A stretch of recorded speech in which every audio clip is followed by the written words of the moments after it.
Welcome to the Veterans and Their History podcast. The heart of this podcast is focused upon the lives and stories of men and women as we recognize the service and sacrifices military veterans, whether current, past, or maybe even forgotten.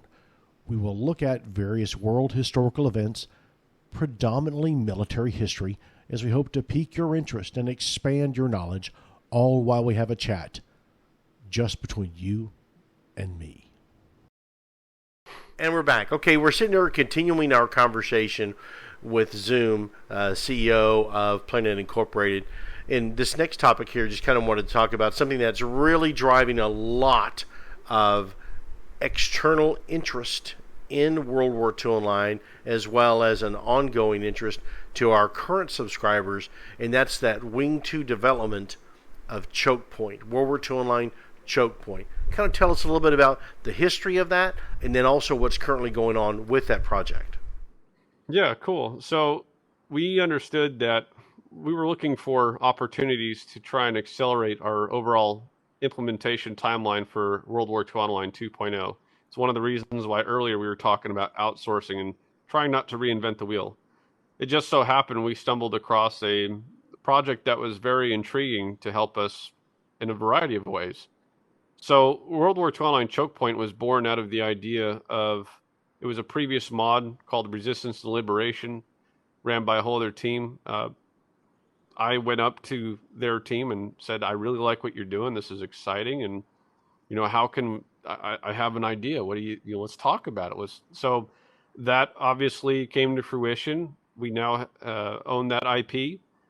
And we acquired that team, and we are actively working to migrate, Choke Point. So we've obviously rebranded it already. We're migrating it from Unreal 4 to 5, which is turning out to be a bit involved, but we're making good progress. We're starting to see things pick up the pace a little there. Now that's a lot of exciting, because that is I think from a twofold perspective, it's a different style of gameplay with not a combined arms aspect to it. It's a shooter, a first-person shooter, shoebox. Yeah, it's infantry based at this time. Right. Yeah. And then also, though, too, is that it's kind of a window into the future soul of World War II Online with UE5. Right. So all of the assets and everything that you see there are now set up to be part of World War II Online 2.0, which is the overarching goal. That's what our community has been here for 21 years about.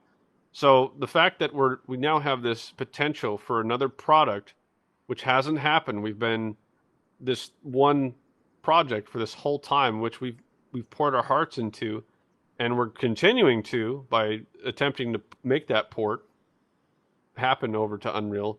This is accelerating our overall infantry and pipeline and everything. So the character models, the animations, the guns, the sounds, all that stuff. And now it's actually functioning as an area. We're starting to see our production team moving in the direction of getting the whole infantry aspect, because that's what Choke Point is, totally functional beyond where we picked it up at. So there's so much more that's going to be going into that, because it is the basis of our future. So we're getting a head start. We're starting to teach people what's Unreal all about. We're also learning about migrating our existing stuff as we see it, as we see fit. If a condition applies where, hey, we need to bring this asset from World War II Online and revamp it into the future, bring it into this game, that possibility exists. But teaching our existing people the workflow, the technology, there's so many possibilities that we can explore. It's very exciting. It also is one of the biggest beefs that World War II Online has had since day one is its graphics. Technology is moving in a direction now, as we talk about our host and client, where you're starting to see a visual realization through Choke Point of what possibly could be for World War II Online 2.0. So it's very exciting. It also is a middle of the road. It's not Call of Duty. It's not World War II Online. It's about in the middle, and that's okay. If we can start to bring in players that have an interest in authentic, hardcore World War II type gameplay, Choke Point fits that bill. Okay, very good. And then, of course, there have been some challenges with that have required some recalibrating or readjusting there. Oh, yeah. And so, do you want to tell us a little bit about that? I would say that everything you do, if it's worth it, isn't going to be easy. There's going to be a problem because we're dealing with folks. We're dealing with change on a constant basis, and we're actively pursuing several aggressive goals simultaneously. Life can get in the way, changes, change in heart. All these things apply. While I won't dig too much into the details, I'll say that we do have some new people coming in to help us take this technology further to accelerate the conversion timeline. And our goal is to get back to producing builds for players as soon as possible so we can get back to more appropriate bug hunting, cleanup, polish, so that choke point will see the light of day. And we believe that to be very possible. We're gonna give everything we got because choke point represents a massive launching pad to help provide this studio with funds to make 2.0 more probable in terms of success. Our existing player base are doing what they have to do to support us. Choke point potentially could drive more funds into where we don't have to have so many volunteers. We can convert volunteers into full-time paid staff and in the process bring thousands of new users into the fold, into our community, which will only make 2.0 that much more successful. So let me pivot off that in that we have seen not only changes or challenges within our studio, like you just referenced, but there have also been unexpected upheaval among some of the primary AAA titles that we know that our subscribers play.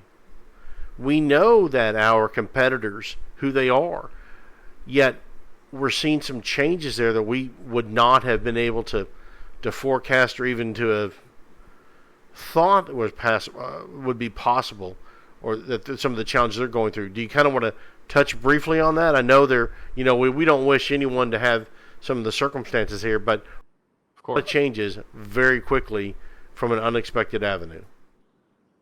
So it's pretty hard to say. It's very unfortunate, particularly some of the timing and immediately after the holidays. What happened with that particular studio, and I'll leave it at that. But there is definitely a lot going on in the World War II genre. There's an impact. I think it stems from people. I mean, it's all business, right? At the end of the day, there's a level of care that you have in your product. There's also a profitability. For some people, their care, and I'm not saying it's these guys, I'm just saying as humans, our positions are different. Sometimes we see that some folks, like, this is my baby, this is my heart, this is my soul, this is my passion. And then I'm doing this for financial purposes and exclusively for that. Maybe there's some middle of the road.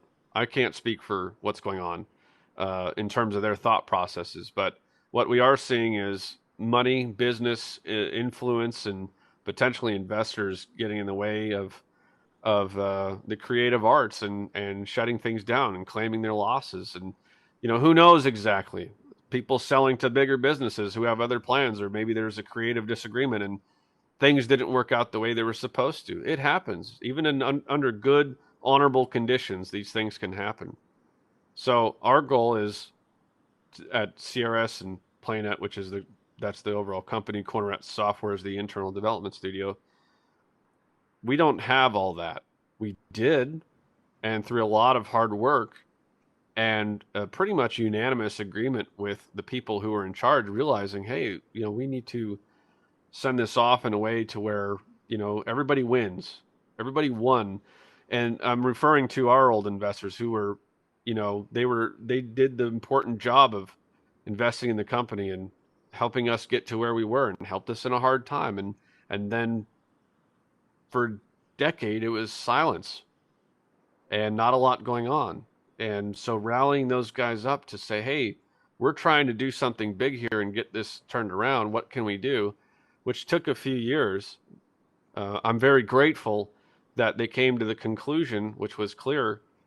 How do we set this up for success so that these guys, the little guys, us at Playnet now, or Corner Rat Software at that time, how do we set forth on our journey without all that? So we don't have those investors, that fear of business and shutting us down. We certainly had that possibility, but we're now shielded because all of that rests on me, which is a pretty overwhelming responsibility. It can result into some stress, right? But I'm also grateful, and I'm confident in our team and our community, and I'm hoping that the message gets across that, we're not selling out, we're not giving up, and we're going to keep going. And while we are the underdogs, we're some of the original underdogs. We have 3 Guinness World Records. We did a lot of stuff. Our predecessors did. We've also done a lot of stuff to keep it going and to repair it and get it now into this position, both in terms of our software, our technical side, and our business side. This is the perfect opportunity to go, and that's what we're going to do. Great. Now, a couple things I want to go back to just very quickly. On the fundraiser aspect of that, you have talked about the infrastructure. Do you want to share with our listeners some of the robust strength that we have coming out of New Jersey? Well, so I think it's important to first identify our primary co-location center is in Portland, and it remains there. A previous fundraiser helped facilitate the creation of that. I personally installed every component in there with the guidance of our system administrator. So he did all the thinking and all that, and I'm just the monkey putting it together, right? But what we decided to do was come up with an idea. We were talking about BGP routing, which I'm not going to waste too much time on, but the whole idea was, how do we get players internationally? We'll use Europe because about 40% of our user base is in Europe, 60% here in North America. Of course, that would equal 100%. There are people elsewhere in the world, but the majority of people are in those 2 spots. We looked at a middle ground to try and facilitate better communication, because what we were seeing was a bunch of laggy and warpiness, things going on that were negatively impacting the customer experience, which they thought, our community, like, that's hacking. So World War II Online has a single game world, a single server that everybody across the globe connects to. We decided, hey, let's try and rent out some space at another colo out there in New Jersey. We started that, we tested it, it worked. And in the last year, we've actually upgraded it to another machine, which is about 8 times beefier in terms of hardware, has 10 times the amount of bandwidth. And so the European connection with America, and therefore that middle ground, it's the best that it's really ever been. Of course, you're in Texas where the servers were. That was obviously probably the best for you, because geography plays a big role in the distance in your communication. For me, in Portland, it was like 14 milliseconds. It was fantastic. Now it's like 80. But that isn't such a big deal. It's the packet loss. And when I, in Portland, shoot a player that's in Germany, for example, that communication between the server is less. It communicates faster, so you're seeing less problems.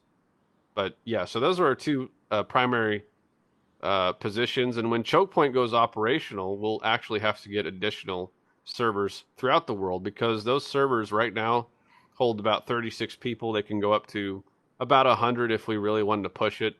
So you'll see Choke Point servers around the globe when it's time. Okay, very good. And so I really wanted the players to hear about that strength. And so even with like our planned operations that we have, I know the answer to this, but I'm going to ask you anyway.